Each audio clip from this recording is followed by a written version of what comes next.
I'm at the Wellsprings building in Bolton, next door to the Octagon Theatre, which is currently being reimagined and rebuilt. I'm joined today by Lottie Wakeham and Mina Anwar, who are putting on Shirley Valentine, which opens in about 2 weeks' time, I believe. Yes, absolutely. Lottie, this is a reimagined Shirley Valentine. I understand that both of you have been talking to Willy Russel about the production. Can you tell me a little bit about that? Yeah, well, it started with Lottie ringing me up and asking me, she wanted to do a project. It was the last project before the Bolton Octagon reopens in the summer. And she wanted to do Shirley Valentine, and she'd always said that when she read it, that she could hear me doing it. So I was thinking, oh, it took me all about 5 seconds to say yes. And then a very sleepless night thinking, what am I taking on? And then I said, if I wanted to do it, you know, it's just such a massive show. It's iconic, it's brilliant. It's a one-woman show, which not many people know. They always think that there's more characters in the, because in the movie there was lots. But it is like a 15,000 word monologue, which I know that. How are you coping with that? Well, I have actually, strangely, touch wood, managed to learn 15,000 words in a week. So wow. That's quite brilliant. As Shirley says, I was quite impressed with myself. So I said it'd be really good if I'm from Accrington in Lancashire, if I could reset it to Lancashire. And then yeah, so I spoke to Willy about that, and there have been a couple of productions over the years in a very exceptional circumstances where he's allowed it to be relocated. So when it was done in Belfast, and I think once when it was done in Scotland.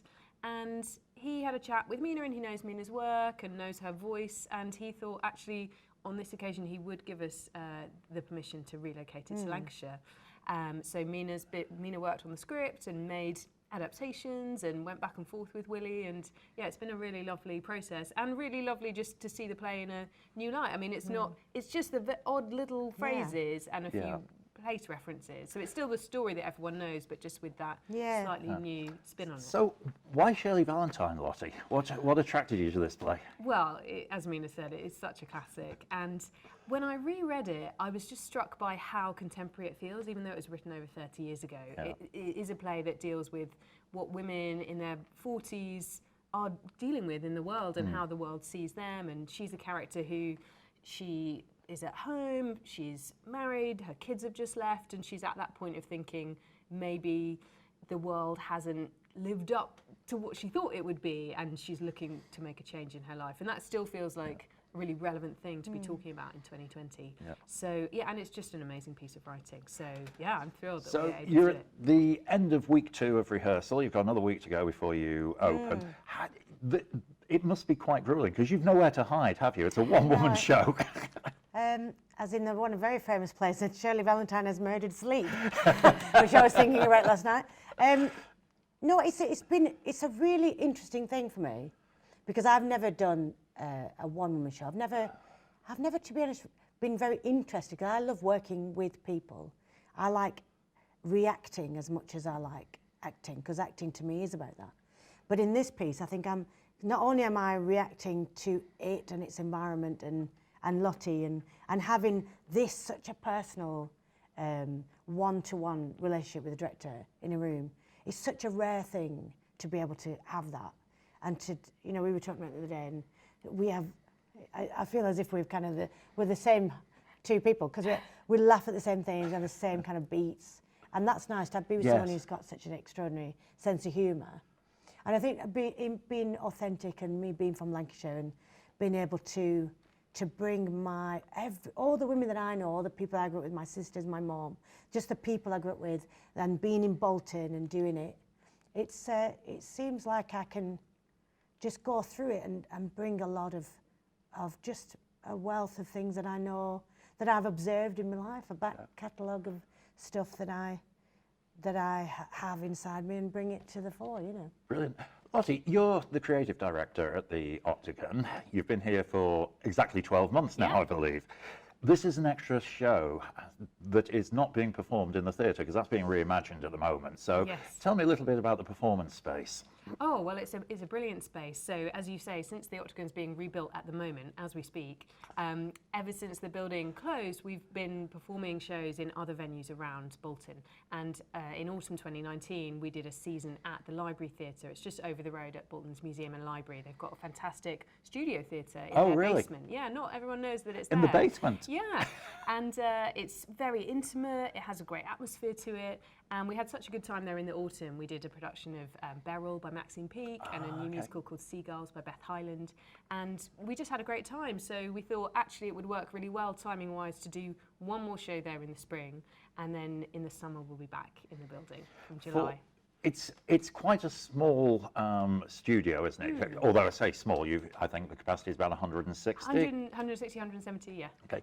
Do you have to think very carefully about your creativity and the direction for an intimate audience as opposed to something behind a large cross arch?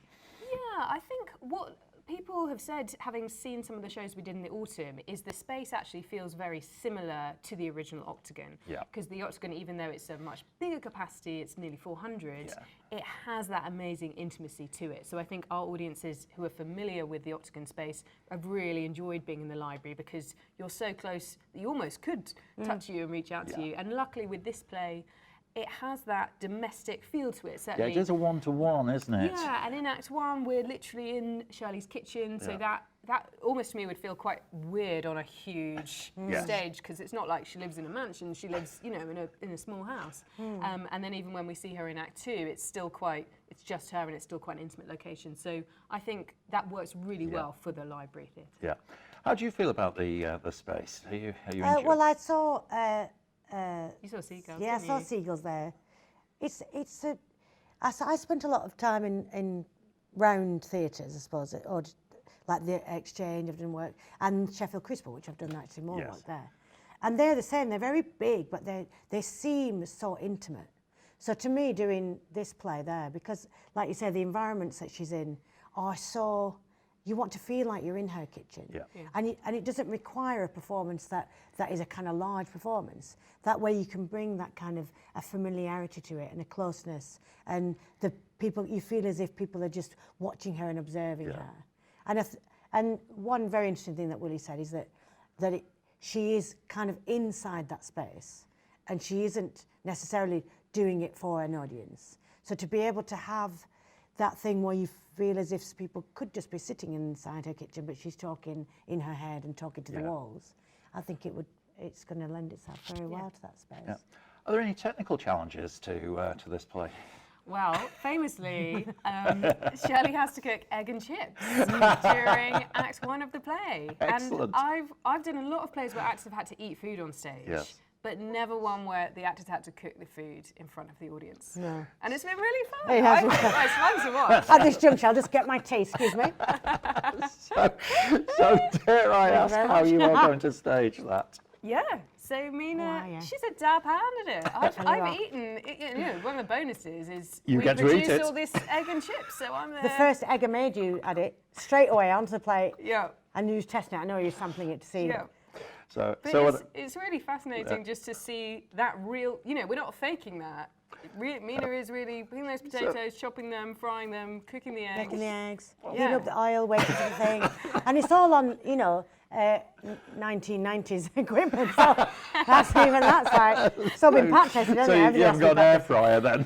No, and that's the thing, because we have to have a proper, like a deep fat fryer. Yeah.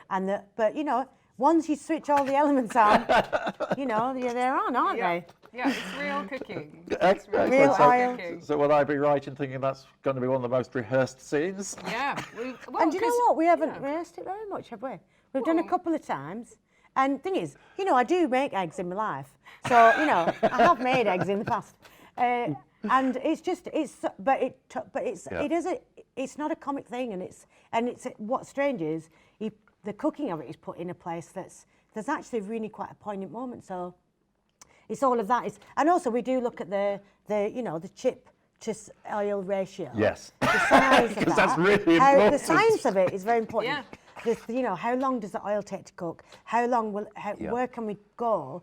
Is that going to be hot enough by the time we get there to make that nice sound? Yeah. How long does the oil? we had to discard a high-sided frying pan the other day because it didn't heat up quick enough. You know, all sorts of things like that. Those are the things. I like a bit of science, though. I like a bit of science, our though. stage management and production team are working Yeah, they're really great. hard, I'm sure they're working. testing out lots of different options, and it's And the great. fire officer will be tearing his hair out on Yeah. the It's production all going nights. to be It's all gonna be 100% fine. safe and above board. At the moment, it's a bit like every time I go near the fryer, someone moves towards me like that, just to make sure. But no one's holding fire extinguisher. Everything's fine. You'll be fine. Excellent. So when does the show open? It opens on the official press night is the 12th, Yep. and we've got some previews from the 10th, Monday on the the 10th, and then it's on till the end of February, so until the 29th. Brilliant. We've had an So you get an extra day this year. Yeah. Extra day. We've added an extra And added matinee, added an it's extra selling so matinee. well. Because Yeah. it's practically sold out. So how many performances are there? I'm not sure of the number in total, but it's basically until the end of the Until month. the- So Yeah. 8 shows a week, 9 shows a week. 25. Yeah. So if you'd like to see Mina playing Shirley Valentine, cooking egg and chips for real on stage, Drinking wine, going to Greece. the show opens on the 12th. It's at the library In in the Library the Theatre in the library Bolton, yeah. in Bolton, and it runs right the way through until the 29th of February. Sounds like a great show. Don't miss out. Do we know what the ticket prices are yet? There's loads. It's been There's, online there's, for a range, ages. there's a range of prices. And also, Right. can I just add that for people who, we're very inclusive theatre, it's amazing. We do have disabled access. We're doing a caption show and a sign show. Fantastic. So please, this Yeah, is and for audio everybody, this described. show. It's a Yeah. very Just accessible come show. and watch it and just enjoy yourself, have a good Okay, you heard it direct from Mina Anwar. This is Mike Sowden at the Octagon in Bolton.